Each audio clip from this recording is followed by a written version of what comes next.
I know what you mean, Jimmy. That's why I decided early on to sabotage my highly scientific mind with cartoons and sugar. I'm Doug Dimmadome, owner and president. What can I do for you two while I'm waiting for security to show up and throw you out? This Sunday, why face the nation when you can face the animation? Nickelodeon's new cartoons are stimulating and tasty. Think of them as cartoon coffee. They're Doug, Rugrats, Ren and Stimpy, and they'll never discuss foreign policy. The TV generation knows you can never outgrow good cartoons. So watch Nicktoons this Sunday starting at 10/9 Central only on Nickelodeon. This video is brought to you by Patreon. Patreon. 96 colors, they'll grow on you. On Sunday, August 11th, 1991, beginning at 10 a.m., then rerunning at 8 p.m., Nickelodeon premiered 3 new animated shows to their lineup. Not imported shows from foreign countries or syndication packages, but original, creator-driven animation made for the channel. A slice-of-life cartoon from one of the channel's original creatives, childhood adventures from a husband and wife team coming off one of the biggest successes in primetime animation, and a crude, offbeat comedy from an aggressive talent looking to vindicate his vision. Doug, Rugrats, The Ren and Stimpy Show. And with them, an identity, a banner that would carry Nickelodeon into its most celebrated period. The banner of Nicktoons.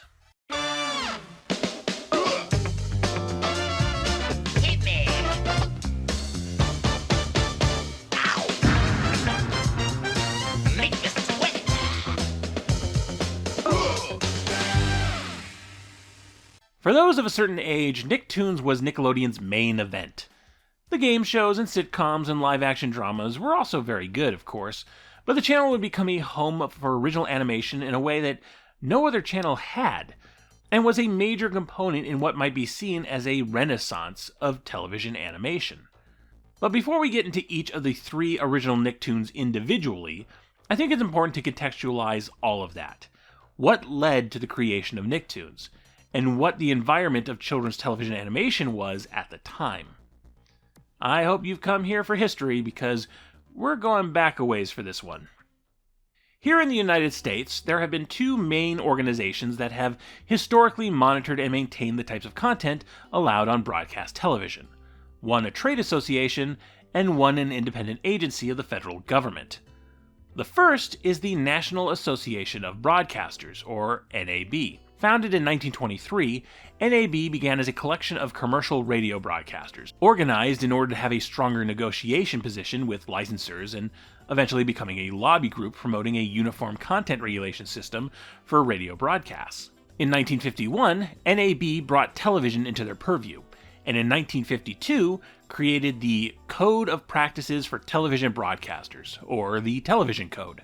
Much like the Hays Code for film and the Comics Code Authority for comic books, the Television Code was a set of ethical guidelines that the television industry could use to self-regulate with. If you've watched television from the 50s, 60s, and/or 70s, you might have seen variants of this seal of good practice in or after the end credits, an indicator that the program has complied with the code. This seal is a symbol of good television. It signifies that KNBC observes the high standards of programming and advertising recommended by the Television Code of the National Association of Broadcasters. To see better TV, watch Channel 4, a TV code station. As with all self-regulation codes, none of this was law, and NAB had no way to actually enforce it, but buy-in was, at the very least, good PR. By 1973, all 3 of the major networks and 398 individual television stations subscribed to the Television Code. The code detailed a lot of classic ethical concerns towards on-screen violence, drug and alcohol use, profanity, and so on. It also took time to address concerns in relation to children's programming, to the point where it became one of the code's biggest selling points.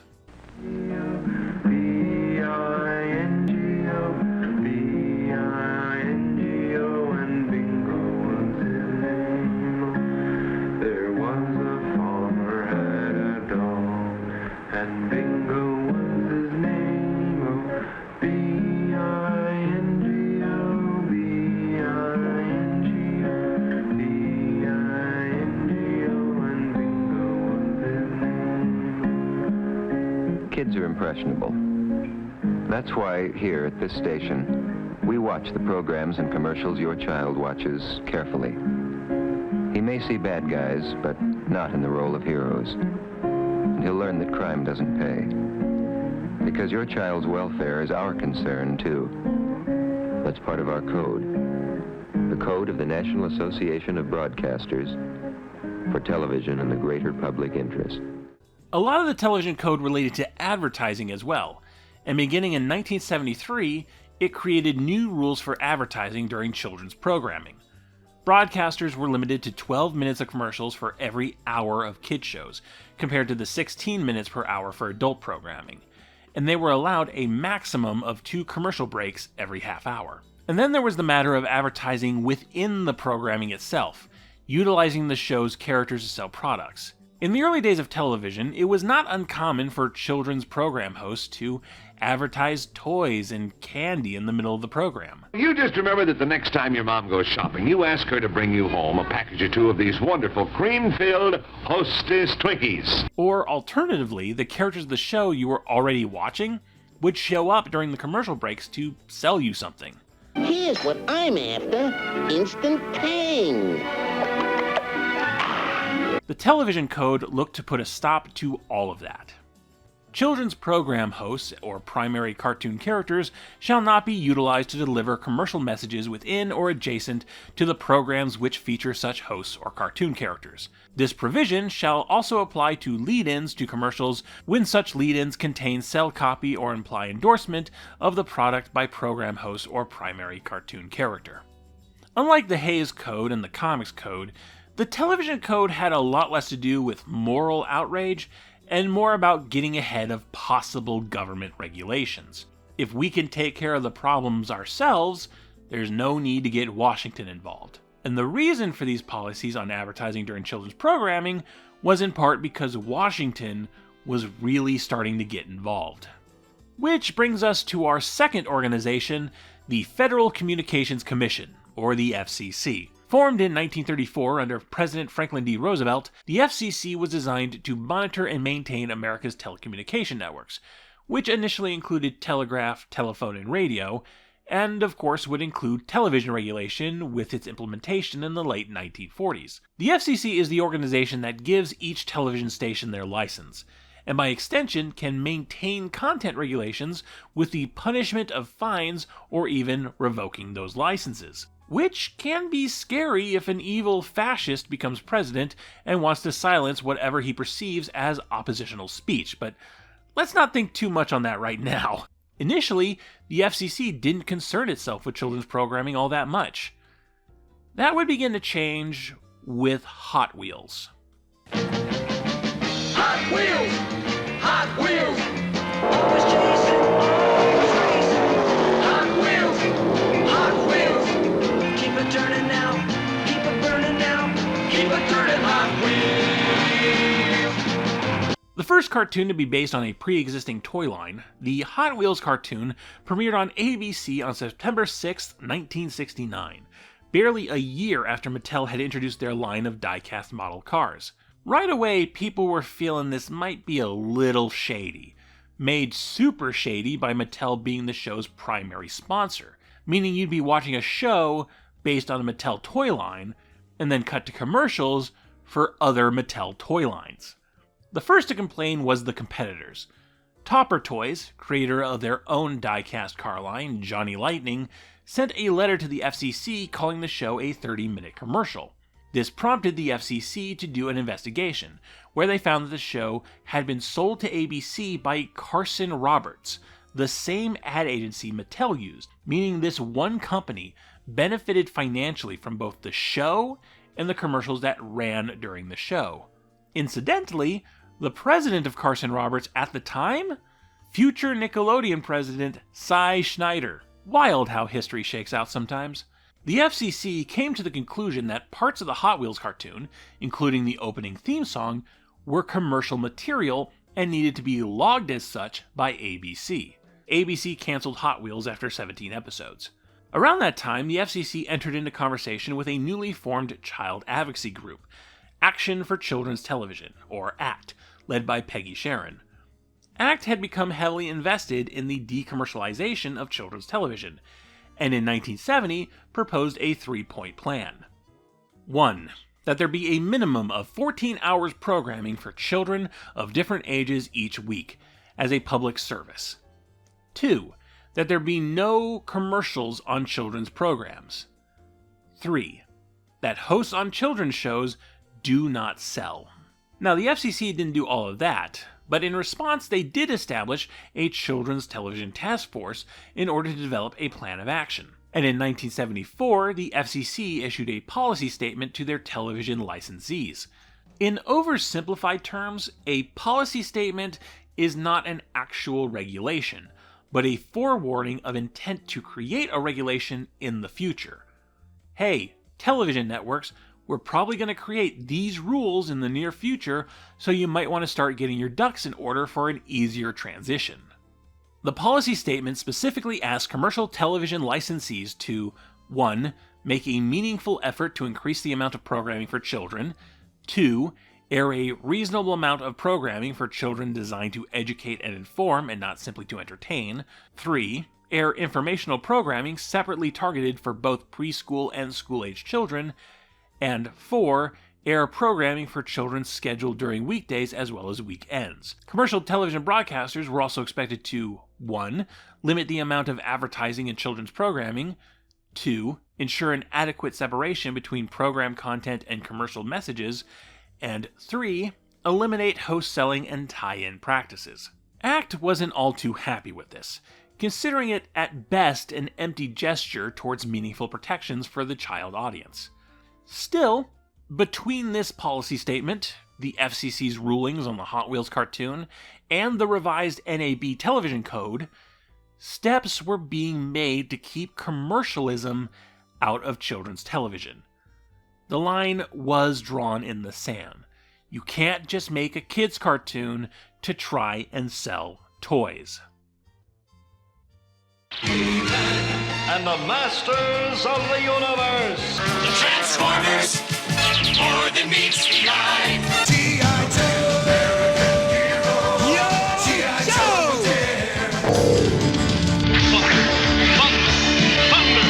Thundercats.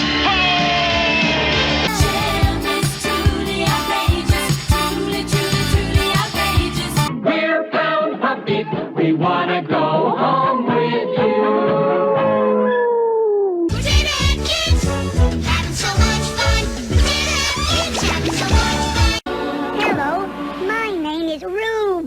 So yeah, what happened there?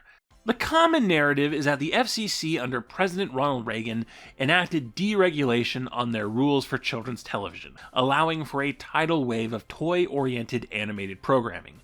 30-minute commercials for action figures and dolls. And that's a perfectly serviceable shorthand, one I've used on this channel before. But as you can imagine, the finer details are a bit more complicated. First, the television code. Beginning in 1976, the NAB found their self-regulation code dismantled piece by a number of different court cases, reasons ranging from the First Amendment rights of the television stations and, in the case of their advertising regulations during children's programming, accusations that they were controlling markets. The Justice Department under President Carter, not President Reagan, alleged that having less commercial space meant that the space was more valuable, and networks could jack up the prices. Whether or not that was the case is something for Legal Eagle to sort out. What's important is that by 1982, the Justice Department had ruled against the NAB, forcing them to remove the children's advertising provisions from the television code. And at that point, the code was basically Swiss cheese, so the NAB retired it for good in 1983. As for the FCC, they didn't so much deregulate children's television, but rather didn't produce the regulations they pinky promise swore they would make in their policy statement. In 1979, the Children's Television Task Force surveyed the networks and determined that none of them had taken sufficient steps towards their goals. And eventually the FCC decided, why bother? Our weighing of what we think are the relevant considerations in this proceeding lead us to believe that the recommended mandatory programming obligations are undesirable and should not be adopted. Deregulation, refusal to regulate, the results were the same, with television producers and toy companies working together to create a swarm of toy-based animated children's programming in the 1980s. Between 1983 and 1988, the number of toyetic kids' cartoons jumped from 13 to over 70, with sales revenue rising from $26.7 billion to $64.6 billion. It wasn't just that there were a lot of cheap, bad cartoons about toys, though. With the FCC effectively turning their backs, some of these shows dipped into questionable tactics. Perhaps the most iconic of toyetic 80s cartoons was He-Man and the Masters of the Universe, produced by Filmation and our old friend Mattel. Produced for first-run syndication, the show was offered free to channels in a barter arrangement. You could run this popular cartoon on your station without paying a dime if you give Mattel 2 minutes of free commercial space every time you play an episode. This was the environment for children's entertainment in the 1980s. While you can always find exceptions, if the show wasn't selling something and it wasn't cheap to produce, it just wasn't worth doing. But that was the decision of producers and large companies. A lot of these programs had really talented writers, animators, composers, and voice talent who would rather be working on higher quality stuff. But you work the jobs that are available to you. A person could get really fed up in this environment really fast. A person like designer and production assistant Vanessa Coffey. At that time, animation was almost entirely commercials for toys. After all the Hasbro shows, including the Transformers and G.I. Joe, which is what we were doing at Marvel, I kind of just decided I didn't want to do that anymore. It just felt like I was working on commercials. Vanessa Coffey got her start in 1981 doing odd jobs for Marvel Productions, the company behind many such toyetic kids shows like Transformers, G.I. Joe, and Muppet Babies, before moving to Murakami Wolf Swenson in 1987, where she helped develop the first short season of Teenage Mutant Ninja Turtles, which was arguably a step in the right direction for children's animation quality, though still merchandised out the wazoo. In any case, Coffey found the work unrewarding and was ready to give up and find a different career elsewhere, relocating herself from Los Angeles to New York City. After struggling to find steady work, a friend pointed her to the offices of Nickelodeon, this up-and-coming children's television network. Coffey really didn't want to get back into animation, but she eventually wound up in a meeting with Debbie Beese, Nickelodeon's senior vice president of programming. Now, Nickelodeon had been very interested in adding more animation to the channel, and 1988 was a big year for that. In February, the channel saw the premiere of Count Duckula, created by Cosgrove Hall Productions. More on them in a bit. The first animated series commissioned and co-produced by Nickelodeon, a spin-off of the Danger Mouse series that had done very well on the channel previously. Then, in September, the channel began airing classic Looney Tunes shorts, which proved to be a significant rating success for Nick, which was actually a problem going forward. We turned Looney Tunes hot again. So hot that when it came time to license them again for Warner Brothers wanted to triple the price.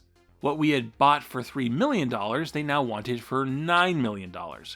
And we knew the next time we go back there in 3 years, they were going to want $17 million. We should start producing our own shows that we can eventually control and own the library and syndicate ourselves. And then in December, Nickelodeon aired the special Christmas in Tattertown, created by animation maverick Ralph Bakshi as a potential pilot for a larger series. The story of a world where things go when they're discarded. Nickelodeon loved the pitch, but found the execution lacking, and ultimately decided to not go ahead with a full series. Well, this meeting between Vanessa Coffey and Debbie Beese went pretty well, and Coffey decided, okay, well, maybe I can work on a small animated project, and not a project commissioned to another studio, not a pitch from an outside creator, an animated project we make in-house. That project ended up being Nick's Thanksgiving Fest, a half-hour special that premiered on November 22nd, 1989, which Coffey served as producer for. While a fairly minor work with middling ratings, it was nonetheless the proof Nickelodeon needed. They could do this. They could produce their own animated shows. You were expecting burgers and fries, maybe?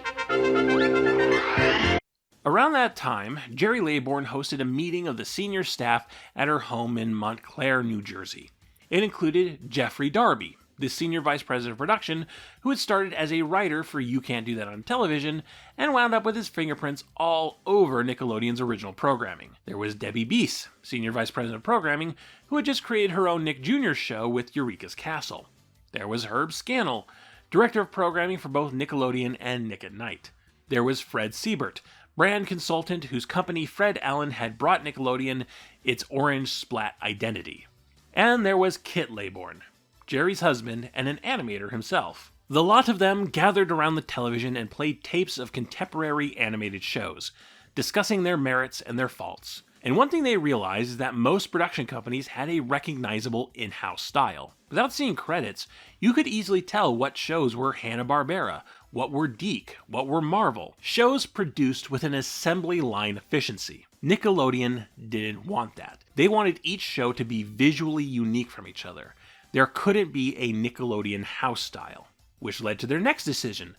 These shows should be creator-driven. Unique styles would mean unique artists behind them, and wouldn't it be great if those artists stayed on board instead of their idea getting handed over to the assembly line?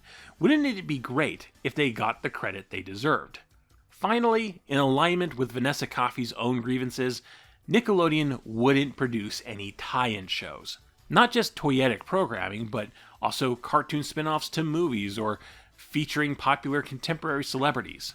These kind of shows tied themselves to products and trends, and thus dated themselves incredibly quickly. If Nickelodeon was going to foot the bill, it would be much better to have shows that could run longer, allowing the channel to draw more value from each episode. So with a philosophy for original animation cemented, the next step was to get funding from the parent companies. Jerry Laybourne found herself in long talks with MTV Networks over funding a pilot program, allowing animators to create short cartoons to pitch to the channel.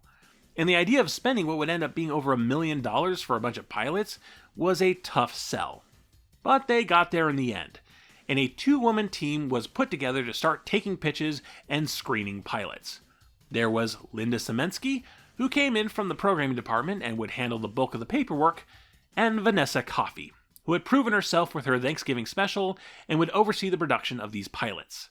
The Nicktoons project was officially underway. I don't know if I was the one who came up with the name Nicktoons. It's possible it was Scott Webb, but I insisted upon using it.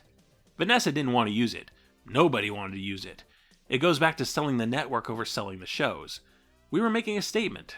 In this case, in the world of cartoons. Setting up an office in Los Angeles, Semensky and Coffey spent all of 1990 contacting talents, workshopping pitches, and narrowing things down to 8 pilots that could then be tested through focus groups, which would then be narrowed down to 4 shows for Nickelodeon to greenlight and produce in 1991. Only 3 shows would actually be chosen, and we'll discuss their stories and how they made their way through the Nickelodeon pilot program when I get to their respective videos. For now, I'd like to spend the final part of this video looking at the 5 pilots that didn't make the cut. The 5 shows that were almost Nicktoons. Naturally, these never aired on television, and material from these pilots are hard to come by. 2 I only have brief clips from, 1 I only have some production materials from, and 1 I don't have anything from. But we do have 1 pilot in full, and it's from someone who's already had a close relationship with the channel. So let's take a look at Thunder Lizards.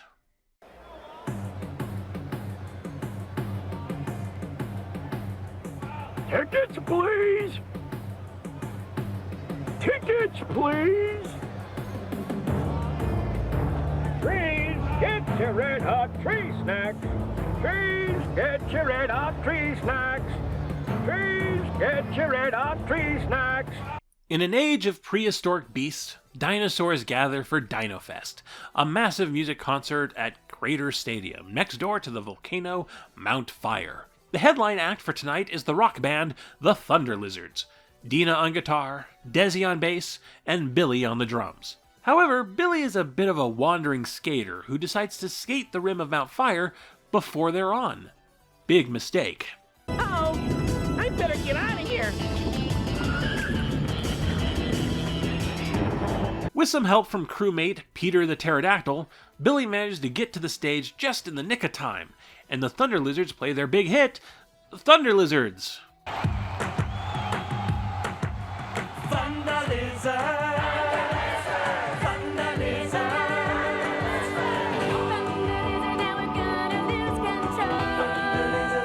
Thunder lizards, yeah. Thunder lizards rocking you from head to soul. Thunder Lizards was the creation of director Joey Album and writer Mark Catapano. Album we've met before. The young animator had created several iconic Nickelodeon promo spots in the late 1980s, most famously the Doo-Wap-A-Saurus spots. I'm here with my friends. Nickelodeon. Nickelodeon. For a minute there, Doo-Wap-A-Saurus was being considered as the channel's mascot, even getting a walk-around character seen around Nickelodeon Studios in Orlando, Florida. Album had already worked with Vanessa Coffey on Nick's Thanksgiving Fest, animating the wraparound segments, which Mark Catapano also did some writing for. The two of them ended up having some brainstorming sessions in coffee shops and worked closely with Coffey to try and get Thunder Lizards into an acceptable form. When we brought in our first storyboard, Vanessa said we could do better and sent us back to the drawing board. I really appreciated that. We set up shop in an old loft building in North Hollywood, and despite our best efforts, the roof leaked like a sieve.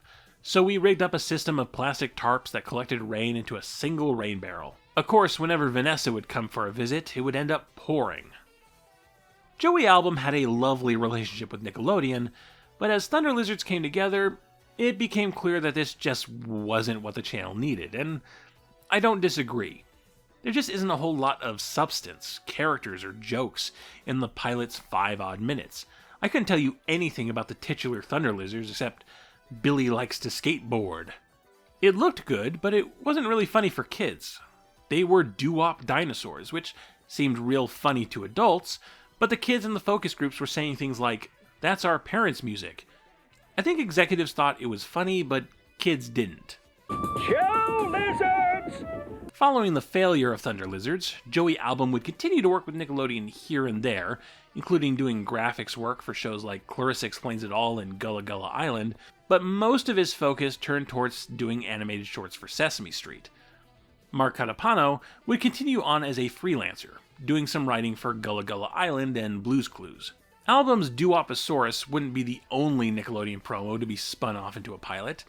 Next we have Big Beast Quintet, based on the characters of this brief spot. On the Lord Hut, here what Nick. On the Lord Hut, here what Nick Nick. On the Ricky Ticky Low, while living #1 Nickelodeon. Set in the city of Animatropolis, Big Beast Quintet would have given these anonymous critters names, personalities, and jobs as roving reporters for Channel Zero, run by the temperamental Frankenstein-esque Nero Zero and his assistant, Bombat. In the pilot, the quintet are sent to Ice Cube Island to track down the abominably animated man, a Sasquatch-like creature of few frames. Alas, we don't have any footage from this pilot, but we do have a collection of production drawings that gives us a sense of its style and humor. I do get a little bit of a Rocko's Modern Life vibe from all of this. Simple creatures acting out the satire of the modern world. Big Beast Quintet was created by Japhet Asher and George Evelyn for Colossal Pictures, a San Francisco production company founded by animators who had met while doing work for the multicultural children's educational show Vegetable Soup. The company would end up doing a lot of work for commercials, station indents, and additional animation effects for all sorts of projects. Big Beast Quintet was tweaked and renamed to Channel Zero, but the pilot never quite came together as well as anyone wanted, and the series didn't make the cut. It turned out alright in the end, though, because Japhet Asher and Colossal Pictures would have a very busy 1991 creating the animation anthology series Liquid Television for MTV, which would introduce the world to Beavis and Butthead and Aeon Flux. Speaking of production companies with a long history of working with Nickelodeon, it was only natural to contact Cosgrove Hall and see if they wanted to submit a pilot for this Nicktoons thing. Cosgrove Hall would submit 2. First was the Crowville Chronicles, of which we have these scant seconds sourced from a company highlight reel.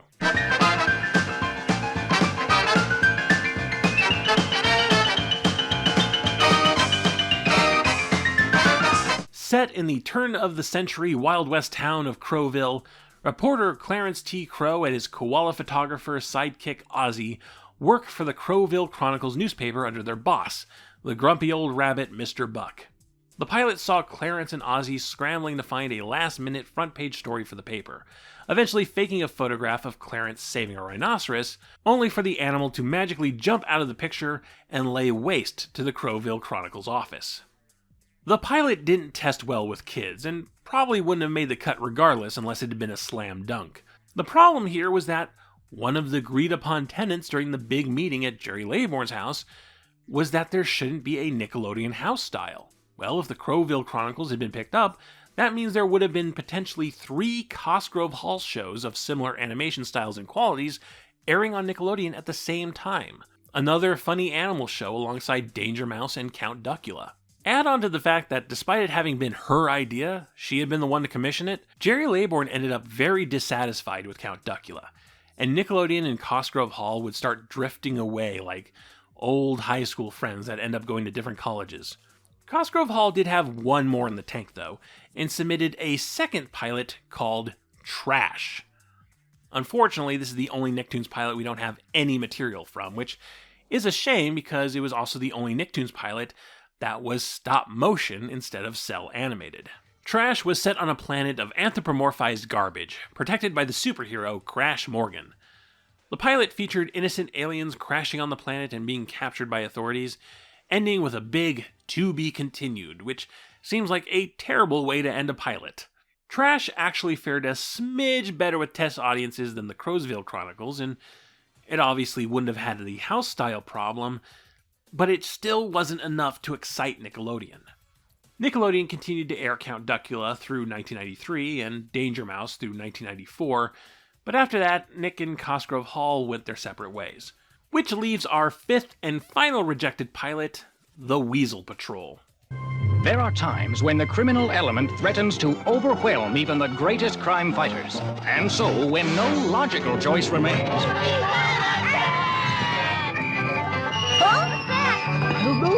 Run away! The Weasel Patrol. What? Good work, Livingston. You found the evidence. But the glass nettle's eaten the last of the cheesies! The cheesies!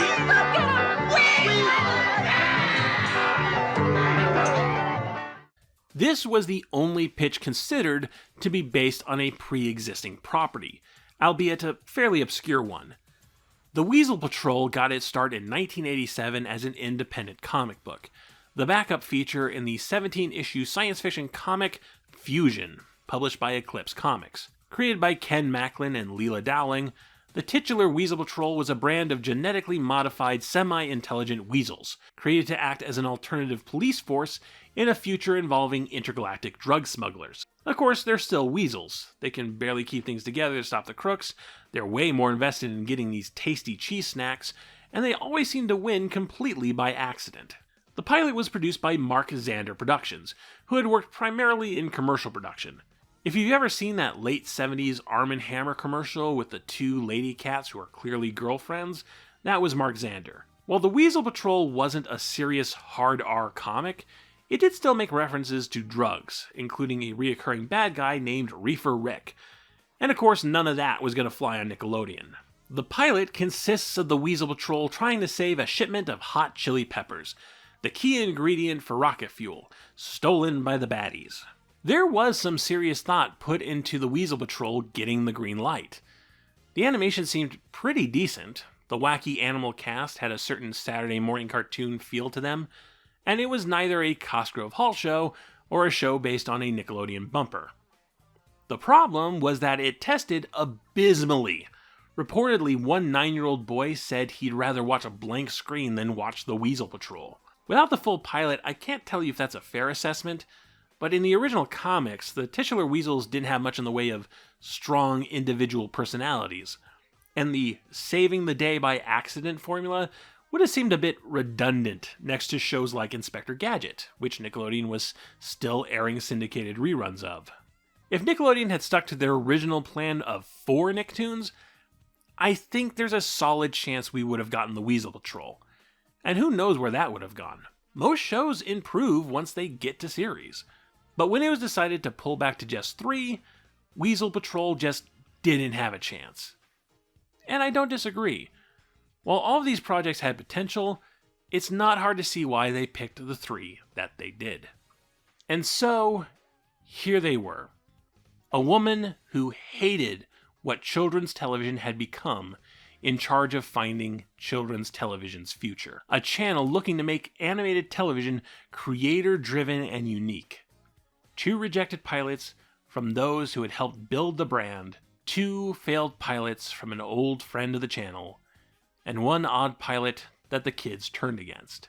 And 3 very different shows set to make 1991 the most important year in Nickelodeon's history, taking a huge, huge step away from the toyetic shows of the 1980s. So with all of this context in mind, let's get into it. Let's enter the Nicktoons era. Nick, Nick, Nick, Nick, Nick, Nick, Nick, Nick, Nickelodeon. Nick, Nick, Nick, Nick, Nick, Nick, Nick, Nickelodeon.